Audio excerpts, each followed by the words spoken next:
আৰু আজি এই সিনিয়ৰ সিটিজেন অনুষ্ঠানত মই আৰু আমাৰ BTR ডিপুটি চিফ তথা গোবিন্দ বসুমতাৰী ডাঙৰীয়া আমি দুজনে আছিলোঁ। লগতে ইয়াতে সিনিয়ৰ সিটিজেনৰ ভিতৰত আমাৰ কোকৰাঝাৰ কলেজৰ অৱসৰপ্ৰাপ্ত আমাৰ শিক্ষকসকলো আছিলে, প্ৰফেচাৰ প্ৰিন্সিপাল তেখেতসকলো আছিলে। তো আমি এটা পৰিৱৰ্তন বিচাৰিছোঁ। এই পৰিৱৰ্তনটো হ'ল যে আমি চৰকাৰ মানে সিনিয়ৰ সিটিজেন ব্যক্তিসকলৰ কাৰণে কি কৰিব পাৰোঁ।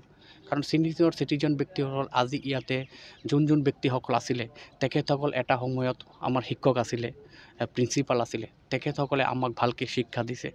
ভালকৈ শিক্ষা দিয়াৰ পিছত আজি আমি মানে মানুহ হ'ব পাৰিছোঁ, আমি শিক্ষা লাভ কৰিব পাৰিছোঁ। তো এতিয়া তেখেতসকল অৱসৰ হৈ গৈছে। এনেকুৱা বিভিন্ন চৰকাৰী ডিপাৰ্টমেণ্টত যোন ব্যক্তিসকল অৱসৰ লাভ কৰিছে বা বয়স 70-80 হৈ গৈছে, তো তেখেতসকলৰো কেয়াৰ লোৱা আমাৰ চৰকাৰৰ দায়িত্ব।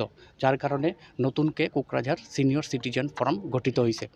আৰু আমি এতিয়া তেখেতসকলৰ কাৰণে BTR চৰকাৰৰ আমাৰ মাননীয় মুখ্য কাৰ্যবাহী সদস্য তথা আমাৰ প্ৰমোদ বড়ো ডাঙৰীয়া তেখেতে ঘোষণা কৰিছে যে সিনিয়ৰ সিটিজেন ফৰামৰ কাৰণে এখন ভৱন নিৰ্মিত হ'ব, ডাঙৰ এখন ভৱন নিৰ্মিত হ'ব।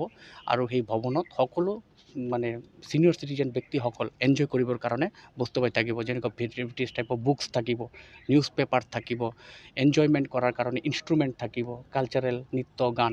তো এনেকুৱা এটা পৰিৱেশ আমি বিচাৰিছোঁ যে সিনিয়ৰ সিটিজেন ব্যক্তিসকলে যাতে ভাল থাকে, সুস্থ থাকে আৰু আমি চৰকাৰে অলপ কেয়াৰ ল'ব পাৰোঁ।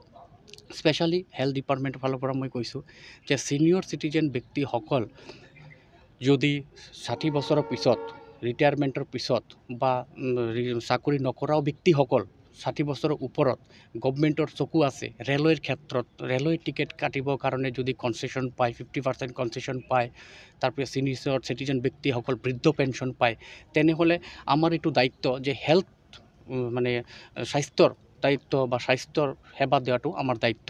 তো বহুত এনেকুৱা সিনিয়ৰ সিটিজেন ব্যক্তিসকল আছে যোন ব্যক্তিসকল নাকি গাঁৱত বসবাস কৰে, কিন্তু মেডিকেলৰ অহা যোৱা তেওঁৰ দেহাও পাৰ্মিট নকৰিব, গাড়ী ভাড়া লাগিব, এজন গাইডেন্স লাগিব।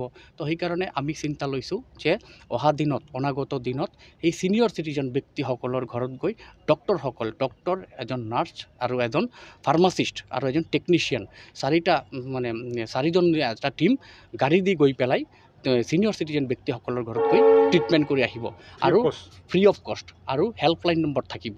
এতিয়া কেনেকৈ গম পাব কোনে সিনিয়ৰ সিটিজেন কোনে জুনিয়ৰ সিটিজেন কেনেকৈ, সেইকাৰণে হেল্পলাইন নম্বৰত